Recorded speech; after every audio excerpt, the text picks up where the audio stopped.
We're back with a Fox News alert. Iran has canceled today's nuclear talks with the U.S. as their war with Israel intensifies. President Trump is still hopeful a deal can be reached, but is warning the world about a nuclear Iran. What does it take to send the world into a nuclear war? A misstep from one country? A president protecting a legacy? Or a 30,000-pound bomb that could obliterate virtually everything a city? What about all of the above? All these questions are currently running around in the minds of military officials all over the world. But what we do know is that a single bomb, the GBU-57, might be the only thing to prevent it. As the threat of nuclear war comes closer with every hour, the United States has a decision to make. Do they help Israel finish the job, or risk Iran getting a nuclear warhead? Reports suggest the IRGC are just days away from having one, or they might already have one hidden. So, the likelihood of the first ever GBU-57 bunker buster bomb being used in combat could happen at any moment. But how does it work? Why can't the Israeli Air Force use it? And what does it mean for the future of nuclear war if the United States take action?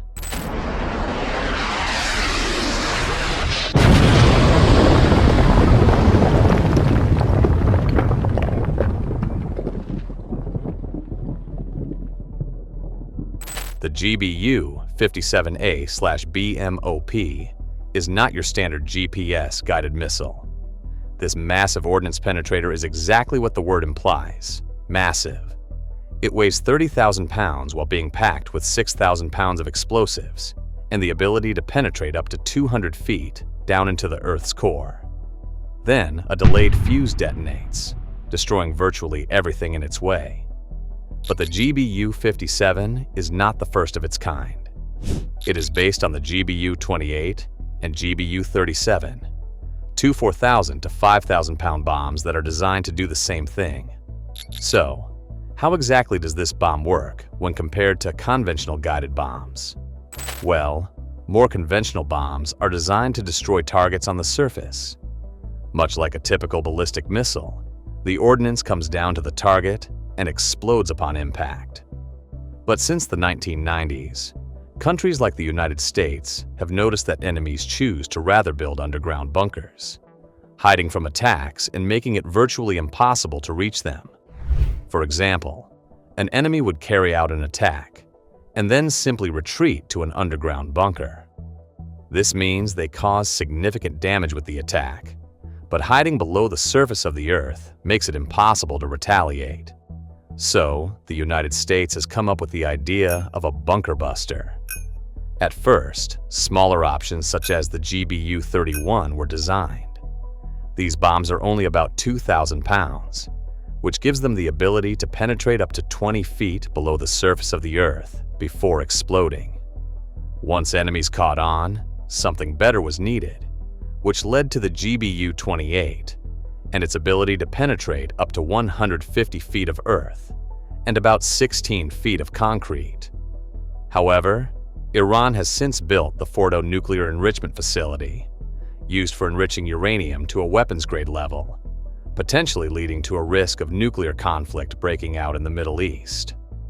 Unlike other bunkers, Fordo is said to be at least 300 feet below the surface of the Earth and deep into the mountains. It is layered with concrete and perhaps even steel, which essentially makes these smaller bunker buster bombs useless. But the GBU-57MOP is a completely different beast. Unlike the smaller versions, this one is 30,000 pounds in weight, containing a warhead of about 6,000 pounds. That means the bomb is encased in 24,000 pounds of earth-moving materials, with one primary purpose of digging as deep into the surface of the Earth as possible. It can even dig through about 30 feet of concrete and steel, making it almost impossible for any bunker to survive one of these attacks. Well, any bunker aside from Fordo, which is just slightly beyond the 200-foot range the GBU-57 can reach. This essentially means that at least two of these bombs are needed to crack the fortification of the Fordo nuclear facility. But having such an incredible weapon is great. The other problem is getting a 30,000-pound bomb on the right aircraft that can deploy it. So, how does the United States plan to deploy this MOP? Hidden inside the Whiteman Air Base in St. Louis, Missouri is the pride of the United States Air Force. The B-2 Spirit is arguably the most advanced bomber in the world, with a capacity of carrying about 60,000 pounds of ordnance. This means that a single B-2 can carry 2 of these massive bombs, delivering them with incredible precision. But it is not the only bomber with this capacity. The United States also has the B-52, an older generation bomber, much slower and with fewer stealth features that could theoretically also be used to deal the final blow needed. But let's face it, why would the United States use the B-52 when the B-2 is the greatest ever bomber made? So, for the purposes of this video, we will only be focusing on the B-2 bomber. Designed by Northrop Grumman, the B-2 Spirit uses the latest in stealth technology while being powered by 4 General Electric F118-GE-100 turbofans, with the capacity of generating 17,300 pounds of thrust each.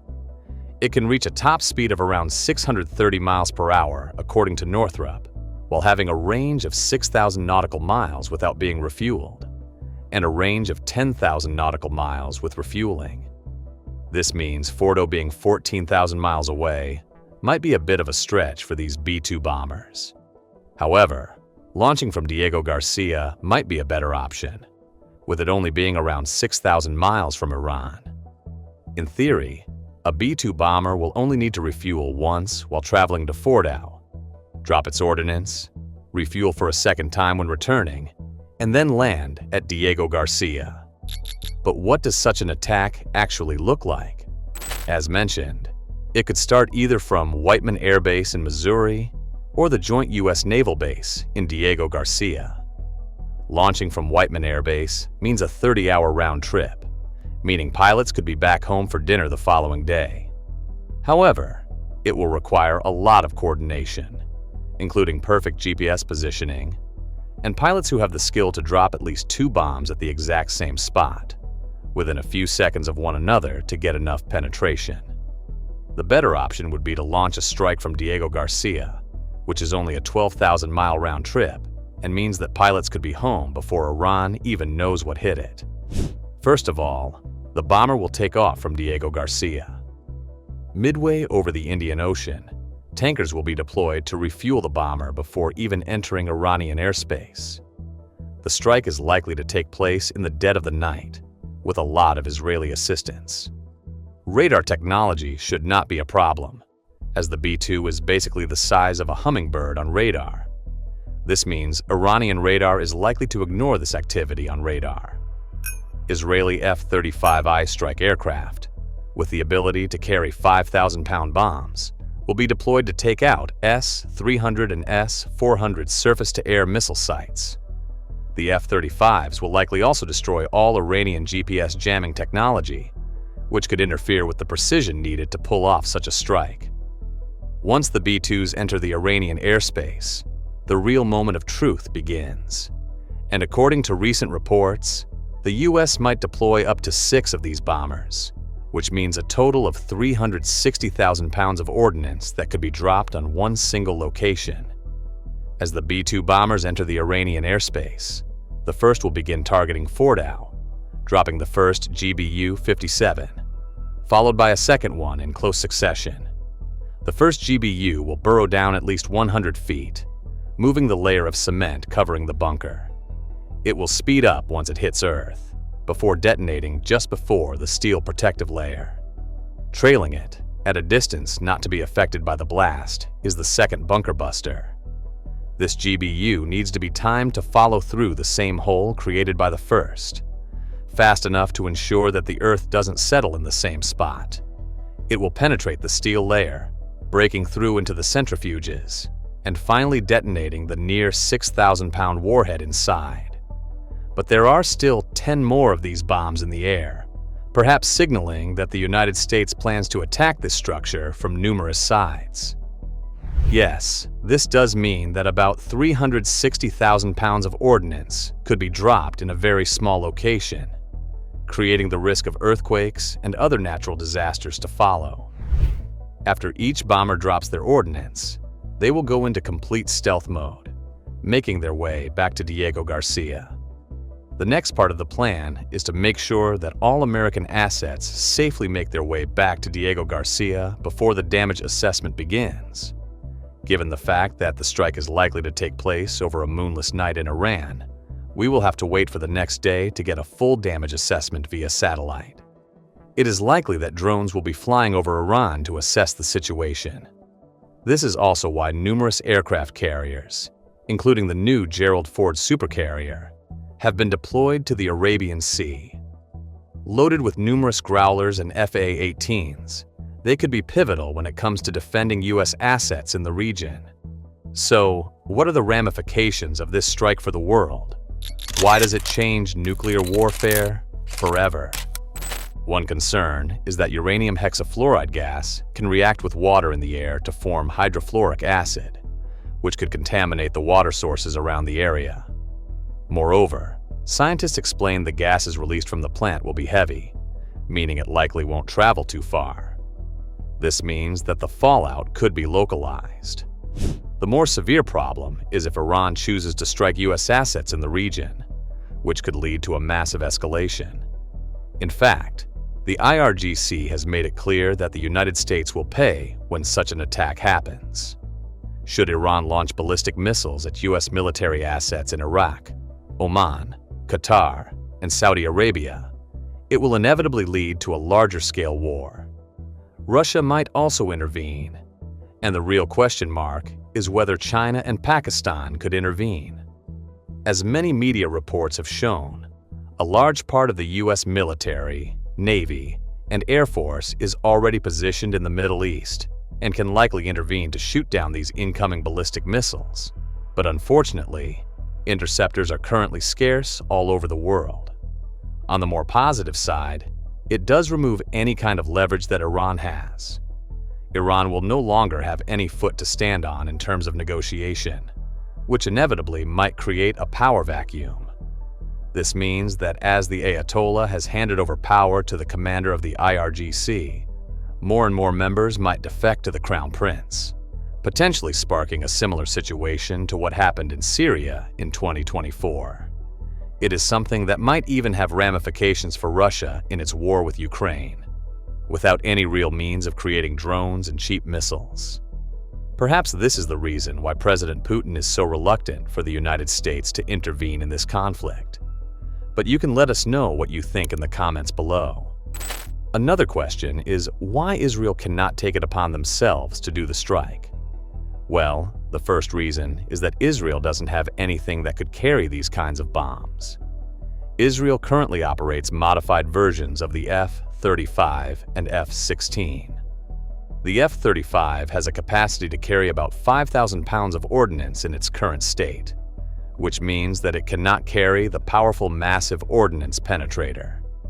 The other problem is that the United States is the only country that owns one of these bombs. It is not something for sale, which means that only the U.S. has the ability to carry out this strike. However, Israeli Prime Minister Benjamin Netanyahu has also suggested that Israel does have the capability of wiping out Fordo by itself. So, how does this change nuclear warfare? According to the White House, President Donald Trump might be willing to drop a tactical nuke as well. This will be the first time since the Second World War that an actual nuclear weapon is confirmed to be used against an enemy nation.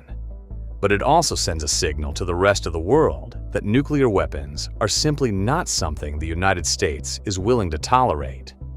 If a nation is building these weapons without the world being aware or causing harm to any other nation, the United States will step in and bring it all to an end. In fact, the main purpose of nuclear warheads was to be used for deterrence. Using them for any offensive attack will not be taken lightly by the rest of the world, especially the USA. Moreover, it proves that the world doesn't need to use nuclear weapons to cause this much destruction. It is likely that China and Russia are already focused on building similar kinds of weapons, which should be a warning to the world that things don't need to always be nuclear to cause harm. Should Russia get its hands on such a bunker buster, it could be deadly for Ukraine, and this doesn't even violate any kind of international law. Perhaps if the United States does choose to launch one of these bombs, it will completely eliminate the need to ever use or threaten with a nuclear weapon. Yes, nuclear deterrence will still remain an important threat to the rest of the world, but it isn't something that will be flaunted in the same way countries such as Russia and North Korea have done in recent years.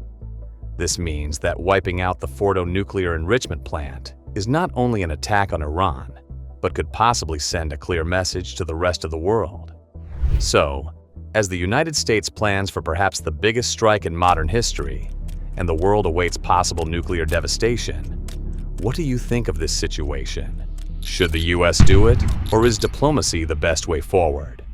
Make sure to let us know in the comments below.